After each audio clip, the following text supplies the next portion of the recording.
Auto Occasion Conseil, bonjour. Aujourd'hui, nous allons voir le contrôle technique. Brièvement, il faut savoir qu'un contrôle technique est obligatoire et doit être effectué tous les 2 ans sur les véhicules de plus de 4 ans. Concernant les véhicules neufs, il doit être effectué dans les 6 mois précédant la date du 4e anniversaire de la mise en circulation du véhicule. Concernant un achat de véhicules d'occasion de plus de 4 ans, lorsque vous vous rendez en préfecture pour effectuer le changement de carte grise en votre nom, le contrôle technique vous sera demandé et doit être de moins de 6 mois. Maintenant, voyons à présent les éléments les plus importants à vérifier sur un contrôle technique. Tout d'abord, commencez par vérifier la nature de ce contrôle. Est-ce que c'est la visite périodique ou c'est une contre-visite? Ici, c'est une visite technique périodique, donc c'est un premier contrôle. Ensuite, contrôlez la date de ce contrôle.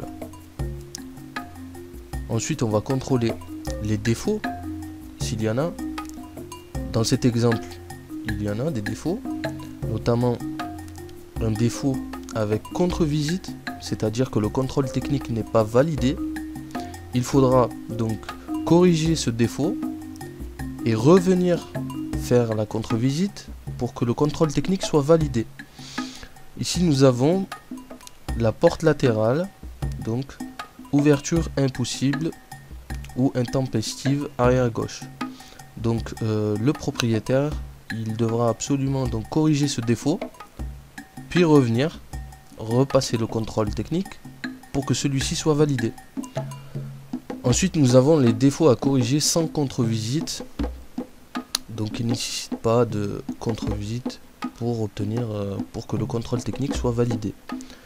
Je tiens quand même à vous préciser qu'il faut jeter un œil sur ces défauts parce que ça peut avoir une conséquence donc sur la suite si vous achetez ce véhicule. Exemple, ici nous avons un défaut pneumatique, usure irrégulière, avant gauche, avant droit. Cela veut dire qu'il faudra dans le futur prévoir changer ces pneus et ça a un coût, donc ça sera de votre poche. C'est pour ça qu'il faut quand même jeter un œil donc sur ces défauts. Ensuite, on va contrôler où a été effectué ce contrôle technique. On va voir où c'est qu'il a été fait.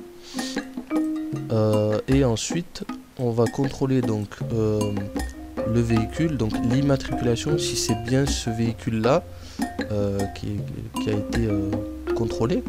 On va vérifier l'immatriculation, notamment la date de mise en circulation. Et on va contrôler le kilométrage aussi. Ça peut vous indiquer ça peut vous aiguiller sur certaines choses. Voilà, ça peut vous donner des indices. Notamment, pourquoi des indices? Par exemple, si le véhicule si le compteur, exemple, a été trafiqué entre guillemets ou pas. Ensuite, on va voir donc la date de contre-visite qui a effectué au plus tard, donc 2 mois, 2 mois suivant la date du contrôle technique. Donc on a 2 mois, si on a un défaut à corriger, on a 2 mois pour contrôler, pour repasser le contrôle technique.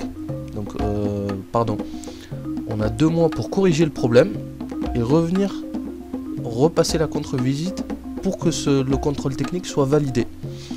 Voilà. J'espère que ces conseils vous ont aidé. Je vous dis à très bientôt sur auto-occasion conseil.com.